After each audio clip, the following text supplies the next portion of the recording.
You know, I think this is the first time I can't find the words to explain a movie.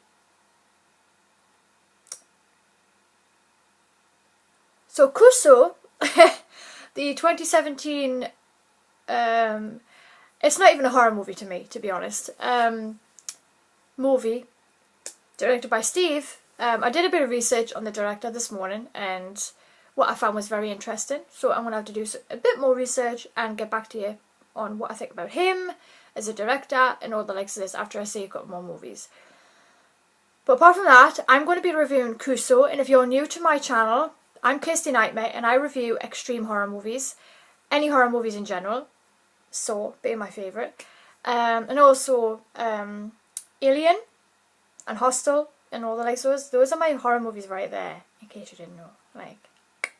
Anyway, so the first thing I want to start off with by saying, the first thing that comes to my mind about Kuso is you have to watch it all the way through, because at the end, after the credits, there is a guy come on and he's doing like a rap, like a cappella speech at the end, which I thought was very, very interesting, and it actually brought the whole movie together, which was pretty weird to say the least, but I liked the ending of it.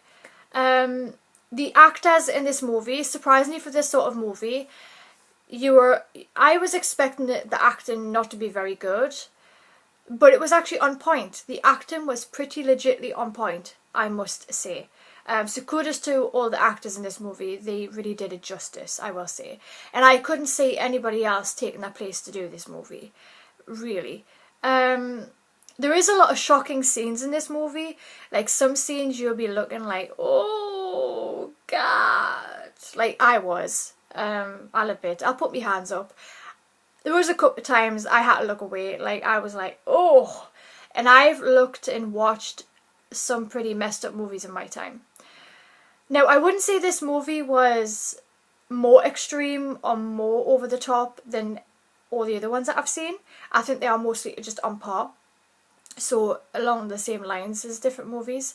Now, if nobody's heard of Jimmy ScreamerClauz, he is the director of Where the Dead Go to Die, and if you don't know who he is, I did an interview with him, and I've done it on Tumblr, so I will leave that below where you can read the interview.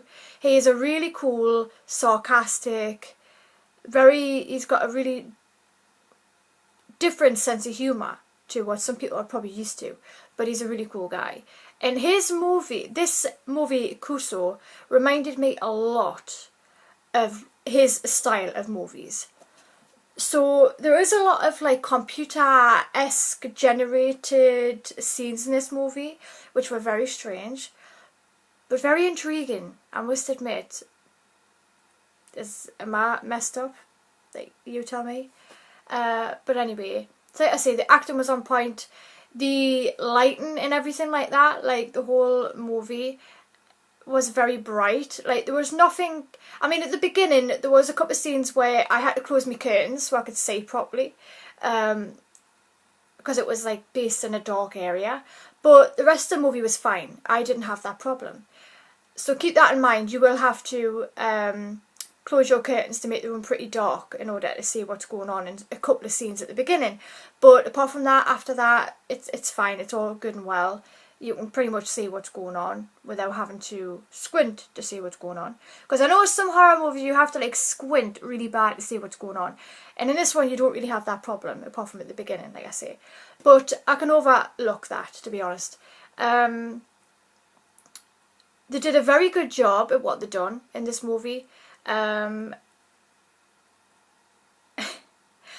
would say I can understand why some people might have puked during the viewing of this movie, and I can understand why some people might have walked out. There was one scene in this movie where I could see a lot of women getting very annoyed, and if you've seen this film, you'll know what I'm talking about. Two scenes but in one sitting, if that makes sense, because this movie is based on a couple of different people. So it's like telling a story about these different people. And what really shocked me about this movie is that when something happens and it's a build-up of what's happening, and you can feel the build-up and you can feel yourself going, oh, and then all of a sudden it ends, and then it goes on to something else. So technically, it's not as shocking as I thought it was going to be. But saying that, I would watch it again, just to re-watch it, just to watch it again. You know, not because I enjoyed it. I did not pleasurably enjoy this movie, I will say. I didn't. I felt very uncomfortable a couple of times watching this movie. But I suppose that's what many people will like about this movie, that it's not a likeable film, you know. But I do give the director Steve a pat on the back for this movie. It is very shocking. It is very delirious, nauseating at times. For some people, this will be absolute rubbish. To other people, like the hardcore extreme fans, they will probably enjoy this. This is the level I'm putting the movie on, extreme horror fans.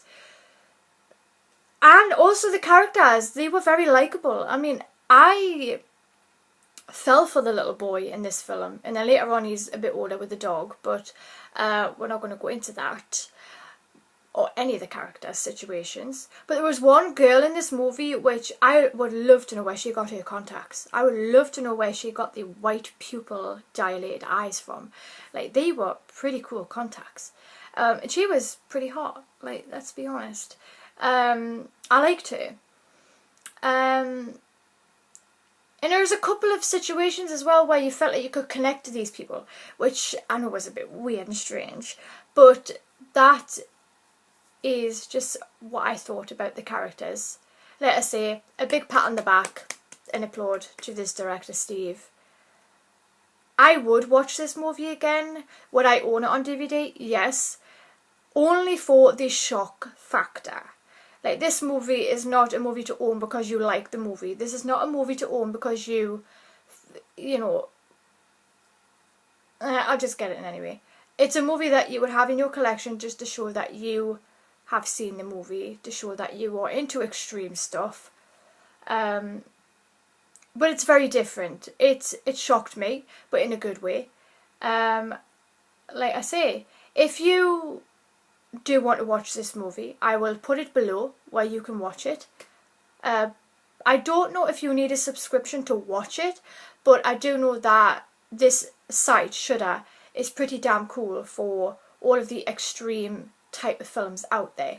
So if you're looking for an extreme type of movie, then definitely give Shudder a look and see what you think. There is a couple of movies on there I haven't seen, so and there's other movies on there as well. Like, there's The Devil's Rejects. Like, that is one of my favourite Rob Zombie movies, to be honest. Sherry Moon Zombie. She's cute. I like it. So yeah, but that is. I hope this helped you. I hope this made you a decision whether you want to watch it or not. But I will say, don't watch this movie when you're eating any food or drinking any drinks, because you'll feel it.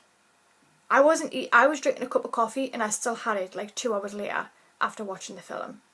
So it did get to me that way. It did pull on a string. It did very much pull on a string, but it wasn't to the extreme as what people are seeing it is, in my opinion. But I would still buy it and I would still watch it again. Obviously not with anybody else, you know. But anyway, I hope this helped, and I hope you check out Shudder. It's a really cool, awesome website. It's not that much to subscribe every month either. So, you know, a couple of quid out your pocket every month. It's a cool website. Anyway, I want to go now, and I'm so glad that was over. But I probably will watch it again, just to re-watch it to see if I've missed anything. I don't think I have, because I watched it all the way through. But anyway, I'm going to go now. I hope you enjoyed this sort of opinionated review from Kirsty Nightmare. Until the next video, until the next whatever, I'm rambling. I will see you again. Bye.